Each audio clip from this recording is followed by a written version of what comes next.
is not nothing. Something is going on here. Something. Hey there, this episode of Some Gadget Guy is brought to you by viewers like you. All of the incredible people sharing content across social media and the generosity of my patrons at patreon.com/SomeGadgetGuy. More info on those awesome nerds later in the video. I finally got my hands on a loaner Nothing Phone 3. I had strong feelings this would not be a phone for me, and spending some time with it, I was right about my own personal tastes. Now, this isn't going to be a stupid, gimmicky video where I'm won over so we can play games with the bias of an audience or SEO on YouTube. And I'm not gonna pander and call this a review because I really haven't lived with it that long. Cutting to the chase and wrapping up what would normally be a part of my conclusion, this phone is not made for me, and I totally appreciate why some folks are really gonna like it. We all choose where we want to spend our money, right? So Nothing took a big step up towards the premium tier of devices. The MSRP is the main claim from the manufacturer on where this device fits in the market and what it should be compared against. But with a lot of these brands that build themselves on enthusiast communities first, there's a hype cycle we also have to watch, and I worry that Nothing is moving just a little too fast there. Just like OnePlus before this, we start with a crazy too good to be true price to performance. We appeal to some sense in folks who want something a little different. You set the brand apart as a counterpoint to the main players, and then feature creep, and we nudge up prices until the company is making a healthier profit per device. This was a faster jump to the premium tier than I think many folks were expecting. And techies are really bad at judging products on their actual features and price tags. They get it in their head that something is a budget brand, and then that brand is never allowed to charge more for a nicer product. Especially when they start making nicer phones, everyone still complains about the price. Look at all the people who turned on OnePlus and felt betrayed, and now look at some of the reactions to a more expensive Nothing phone. Did we not want Nothing to improve their products, put out better devices? This isn't like the label on a purse. Only some purse labels can be more expensive than others. And that's the bummer. This phone is not for me, as I don't particularly value where Nothing decided to put more money into manufacturing. But that doesn't mean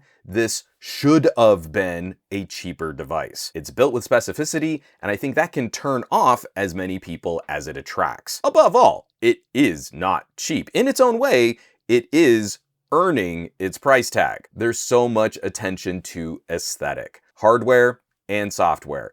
But a lot of this kind of feels skin deep to me. These add-ons and features that address issues with modern phones, but I don't believe they practically solve the issues they comment on. Glyphs on older Nothing phones and the little ticker screen here on the Phone 3, those comment on a society of people staring at phone screens or being distracted by alerts. But it's not a way to better curb distractions or notification overload. It's kind of just another way to do a notification light. I've harped on this before. I've commented on this a lot because I think phones are miserably bad at notifications. Something requiring you to look at the screen. It's a hard, distracting stop to what you're doing to pick up and handle and interact with a little glowing rectangle. And personally, I've been moving my notifications off of the phone. Phones are bad at this, and I use instead a watch or some heads-up display glasses, and that helps me minimize the junk distractions I constantly get from my phone. Getting a Glyph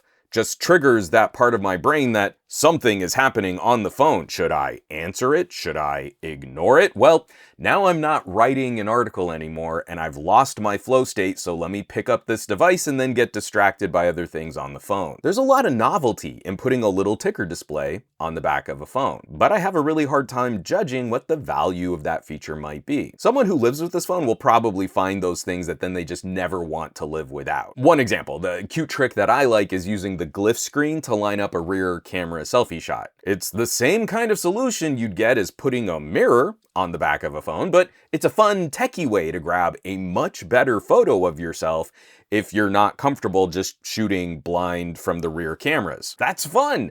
I expect after this, and the full color screen on flip style phones and Xiaomi's ticker screen, this is going to be a more common feature for a lot of premium devices. But for all the posturing about being different, I can't help feeling that this is a nice skin on top of Android and some pretend design accents. The rear panel, it's kind of a metaphor for the experience. That's not the inside of your phone, obviously, but it's presenting an aesthetic of the guts of a futuristic device. Some of these panels and cutouts kind of getting in the way of repairs, so this is a bit of form over function. But all that said, underneath the aesthetic, I can't fault the performance. Money is well spent there. It's a nimble and powerful gadget. I just don't see much of a risk or anything dramatic on what we can accomplish with more horsepower. We've got a more powerful chip in here. What is the company claiming we can do with that power? This is not unique to nothing, and I'm severely disappointed in the vast majority of smartphones out now, but why can't any manufacturer lead a discussion on doing more with a gadget? We have incredible compute power here, but what if I wanted to play a game or watch a movie on a flight? I have a USB 2 port without any video output. I can't use my fancy cinema glasses to have a much nicer experience.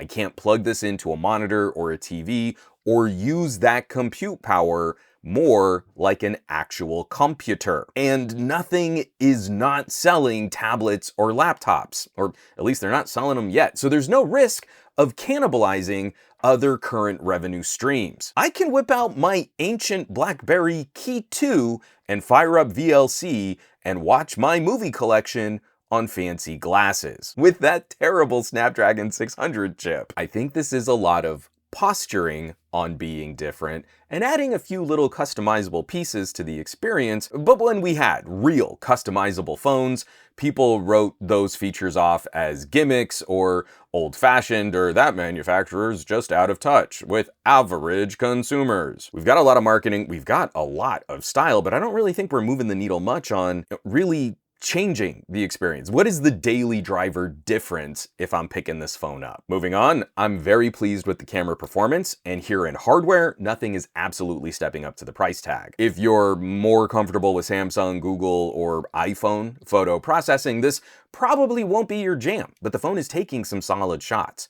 We're not far removed from what a Pixel can do in full auto, and we have some fun extra modes and actual manual controls to fill in some of the gaps. My only real gripe with the camera is, again, this performative skin. As I'm navigating the camera UI, sliding through the list of modes only moves you one option at a time, and I can tap to go directly to another mode, but I can't always see the whole list of modes, so a 2-tap swipe might be required, and that's cumbersome. It makes the phone feel really slow. Again, not unique to nothing, but they could change this. They don't have to go with the flow. This style of viewfinder has always been mid and a waste of space. I really like apps that give us panels to tuck this away and keep tappable UI actions off of our viewfinder. I will give this some kudos though, that you can focus to the right of the mode list. I don't get that one at all the phones that turn that into dead space.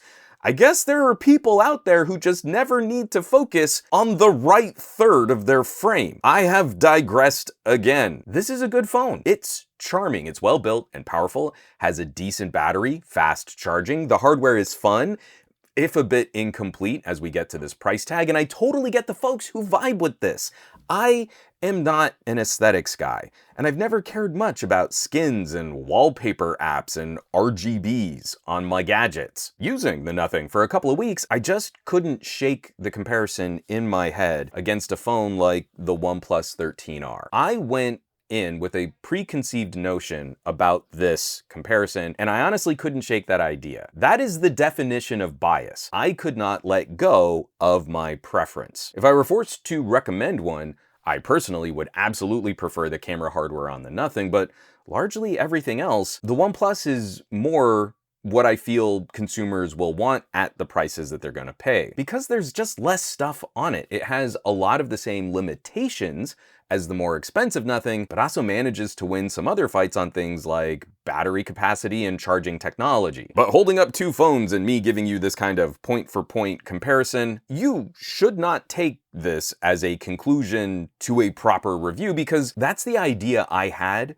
before I started using this. I hoped I would find something here that would immediately change my mind. There's something new or something fresh or something dramatic. And I just hadn't given it a chance, and now that I have, boy, I just really want to tell you all about how this thing, through pure merit, got me on board. But if I had to recommend a device similar to this, more of the people in my circles of family and friends would probably want to hear better battery life at a lower price than better cameras and some flashing lights at a higher price. This is such an interesting gadget to talk about. The brand is definitely generating conversations, and it helps highlight some issues I've had with tech reviewing in general. Can a good, solid product survive if it's just a good, solid product? If it doesn't have a hook or a gimmick, or if it doesn't come from a company spending hundreds of millions of dollars on marketing? The main drumbeat of this channel, the main point I repeat ad nauseum, I think we need more competition in the mobile space. So I will happily admit this is solid competition for folks itching for a different style. Not trying to belittle it, but maybe some folks out there just want to spend a little more on cool. Or maybe I have this totally wrong. Maybe I have missed something critical, and that would totally change my opinion, just rock my world, and I can reshoot this whole thing and do my shocked smack face thumbnail about how my mind has been blown. But that means I would need to hear from you folks down in the comments on that one. What's the vibe here? Why opt for this over another phone, over another premium mid-ranger? Or now that we have this, where should Nothing go next? How do they take their premium tier to the next level? Let's get some of those hot takes going in the comments underneath this video. As always, thanks so much for watching, sharing, subscribing. I love digging into this stuff, and especially getting to spend a little time with something. I didn't really have plans to review this phone, so I'm happy I got to spend some time with it. A huge shout out to my buddy Twin Folk Tech, who sent this my way just to hear me kind of prattle on about it. We did like a little phone exchange. It's been really fun, just, mixing it up with something I wasn't expecting I would get to use. Something a little different. And the folks who get to see the results of all of my testing and reviewing first are, of course, my incredible patrons. All of the people over at patreon.com/SomeGadgetGuy. This list of names scrolling by on your screen right now. A huge thank you from the bottom of my heart. These are the folks that are keeping the lights on here in the Gadget Lab. They get all my videos in 4K, some of them get early access. There's the private Discord, production diaries behind the scenes. They're basically the coolest tech pals in the universe. And the conversations we get into, that helps guide future content on this channel. I really hope you'll give them a shot. I really hope you'll check them out, and I hope you'll consider joining the community at patreon.com/SomeGadgetGuy. Now, you know where you can find me around the rest of the internet. I'm at SomeGadgetGuy basically everywhere, but these days I'm spending a bit more time on the Mastodons, not much on the Blue Skis, and a lot less so on the Facebooks, Threads, Instagrams, with none on that dumpster fire site. And I will catch you all on the next video. Because this wasn't a review. Because bias. That's what happened.